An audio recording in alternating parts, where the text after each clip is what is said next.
nemoj da mi prilazi, neću odgovarati za svoje postupke. To je prva stvar. Druga stvar, to što pokušavaju da danu je psiho-fizičko nasilje. I agresija za koju se odgovara krivično, za koju nije odgovorna produkcija ni televizija, nego mi sami individualno. Opominjem vas 140 puta u poslednjih mesec dana. Posebno od onog momenta kad sam doživjela opšte vesem kao roditelj. Nemoj da mi prilazi. Vodite ga na razgovor, opomenite ga, napravite što god hoćete. 50. put vam govorim u zadnjih 48 sati, izvedite me na razgovor, van kamera, pozovite me advokata da ovde dođe. Brinem za bezbednost sestre, majke, oca i sina.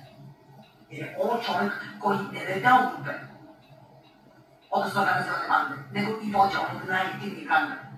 U stilu narkomana koji ti zamurili za Libedela. Idemo samo da se sprda i smog žuta.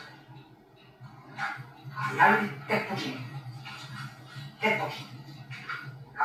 Niko od nas ovde 100 godina ne može da živi, ja nisam došla po prebivalište kod velikog šefa, nego po životnu priliku koju mi je ukazali, to sam neizbjera zakon. Ja sportujući pravdu kada izađem da shvaću svoje saznanje da prenesem državnu dužnicu, odnosno građansku dužnost, zakonsko obavljaju. Ambasadu u Bosni, ambasadu u Hrvatske, ambasadu u Austriji, Francuske. Da vidim ja te vaše veze vezine. Da vidim ja te vaše veze vezine koje će vas spasiti od mene. I od jebanja ovog deteta. A što je opomenjala pa ovde kaže, ti radiš ovo u produkciji. Radimo ovo napravi kao da mene produkcije utvrđene, sačuvaju, može i sačuvaju, i se stradamo za stolom. I ovo isto radimo kao. Čao izgledice, čao nas odarenja psihijatrije, i ovo isto radimo kao. Spredam se stvarno kao pomagajte ruda. Ako to vezima s produkcijom, oni da poštuju kuću koja ih hrani jer su petnici s hiljadima. Poštuju kuću koji pomagaju, nikad ne poštuju ovo što ne izgovori. Jer oni unakazuju produkciju u očima javnosti koja je milionu važno ovo, onoga momenta kada kažu da ovo javljaju. Jeste ovo javljaju, ali kogod nas produkcija ne nagovara što će to raditi.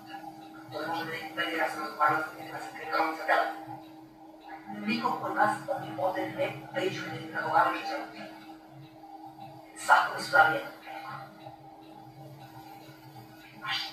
Oni se pišaju po toj prilici. Jer ja mogu bez laka bez ovoga, ja sam navikla na njega da postavim sve loši. Oni nisu, oni su petnici. Oni svoje roditelje, decu prodaju ovde za $100. Ja nešto ne zavrljam. Nemoj da mi prilazi, neću odgovarati za svoje postupke. Poslanice me uopšte ne interesuju. Ja sam potpisala ugovor ovde ne. Sa vama nije potpisala moj sin, nije potpisala moja sestra, nije potpisala moja majka, nije potpisala moj otac, niti delovi njihovi porodice, niti moja primarna porodica, niti moj bivši suprug.